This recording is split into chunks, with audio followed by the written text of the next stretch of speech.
Ulishawahi kuhisi kama maisha yamekufunga? Kama kila kitu kiko nje ya udhibiti wako, kazi, watu au hatima yako?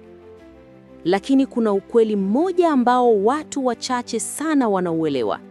Kila kitu kinaweza kuchukuliwa kutoka kwa mwanadamu, isipokuwa kitu kimoja: uhuru wa mwisho wa binadamu, kuchagua mtazamo wake katika hali yoyote. Maneno haya yalitoka kinywani mwa mtu ambaye alinyimwa kila kitu, Viktor Frankl, daktari wa akili aliyenusurika kwenye kambi za mateso za Nazi. Alipoteza kila kitu, lakini hakupoteza uhuru wake wa ndani. Na leo nitakuonyesha njia 7 za kisaikolojia za kuishi kwa uhuru hata wakati huna udhibiti. Njia ambazo zinaweza kubadilisha namna unavyokabiliana na maumivu, upotevu au huzuni.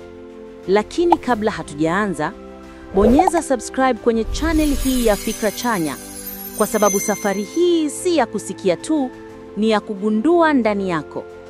Na mwisho wa video hii, nitakuonyesha kanuni ya mwisho ambayo Frankl alisema inaweza kukupa sababu ya kuishi hata unapopoteza kila kitu.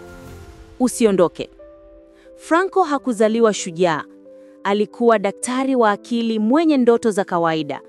Lakini alipopelekwa Auschwitz, kambi ya mateso, ndoto, heshima na kila kitu kilipotea. Watu walikufa kila siku. Hali ilikuwa ya kifo, njaa na mateso makubwa kuliko ubinadamu. Na hapo alipogundua kitu cha ajabu. Watu wawili waliweza kupitia mateso yale yale, mmoja akakata tamaa, mwingine akabaki na matumaini. Frankl akajiuliza, tofauti iko wapi? Akaelewa, tofauti iko kwenye uhuru wa ndani. Uhuru wa kuchagua maana ya kile kinachotokea. Kutoka hapo, alianzisha falsafa ya logotherapy, kuamini kwamba tiba halisi ya roho si raha, bali maana. Maana ya kuishi, maana ya kuteseka, maana ya kupumua. Men's Search for Meaning si hadithi ya mateso pekee, ni ramani ya jinsi ya kuwa huru hata ndani ya minyororo. Njia ya kwanza, uhuru wa mwisho wa binadamu kuchagua mtazamo wake. Frankl aligundua kwamba hata ukiwekwa kifungoni, bado una chaguo moja: kuchagua mtazamo wako. Hali inaweza kuwa ngumu, lakini jinsi unavyoiangalia ndio inakuathiri. Ni kama dirisha. Unaweza liona kama gereza au kama mwanga mdogo wa matumaini. Hii ni freedom of attitude, msingi wa resilience ya akili. Ukiweza kuchagua mtazamo sahihi, hakuna hali itakayokufunga kiakili. Njia ya pili, mateso yanapopewa maana hayavunji. Suffering ceases to be suffering at the moment it finds a meaning. Frankl alisema maumivu ni kama moto. Ukikimbia, unachomwa. Ukijifunza kuyashika kwa uangalifu, yanakuchoma lakini yanakuchonga. Maumivu bila maana ni mateso, lakini ukipata sababu ya kuyavumilia, yanakuwa mwalimu. Njia ya tatu, tafuta kwa nini yako, kusudi lako.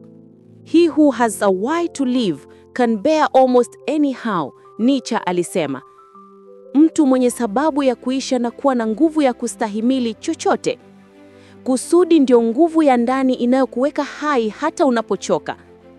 Njia ya 4, maisha yanauliza maswali, sisi tunajibu kwa matendo. Life is never made unbearable by circumstances, but only by lack of meaning and purpose.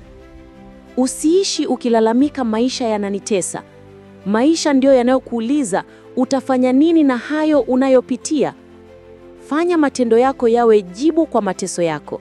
Fanya upendo wako uwe jibu kwa chuki. Fanya ustahimilivu wako uwe ushindi. Jibu lako ni matendo yako. Njia ya 5, utu wa ndani hauwezi kuchukuliwa.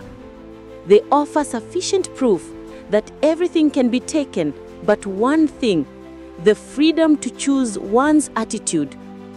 Watu wanaweza kukuonea, lakini hawawezi kuua utu wako wa ndani. Ndani yako kuna kitu kisichoweza kufungwa, roho yako. Na utu wako hauwezi kuibiwa. Ni mali yako ya milele ikiwa tu hutauuza kwa hasira au visasi. Njia ya 6, upendo ni nguvu kubwa zaidi. Love is the ultimate and highest goal to which man can aspire. Franco alipona kisaikolojia kwa mkumbuko ya mke wake hata bila kumwona. Upendo ulimpa maana ya kuendelea kuishi. Upendo ni chanzo cha maana.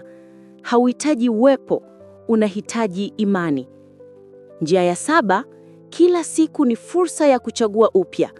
Man is capable of changing the world for the better if possible, and of changing himself for the better if necessary. Kila siku ni nafasi ya kuamua upya. Haujachelewa kubadilika. Ukiamka leo, una nafasi ya kuchagua maisha yako upya. Tuko huru kwa sababu ya maana tunayoipa mazingira hayo.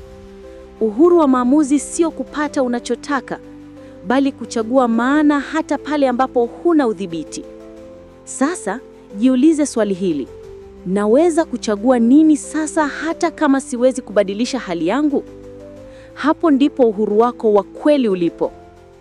Kama umeguswa na video hii, subscribe, maana safari yetu ya kuelewa akili na nafsi bado inaendelea.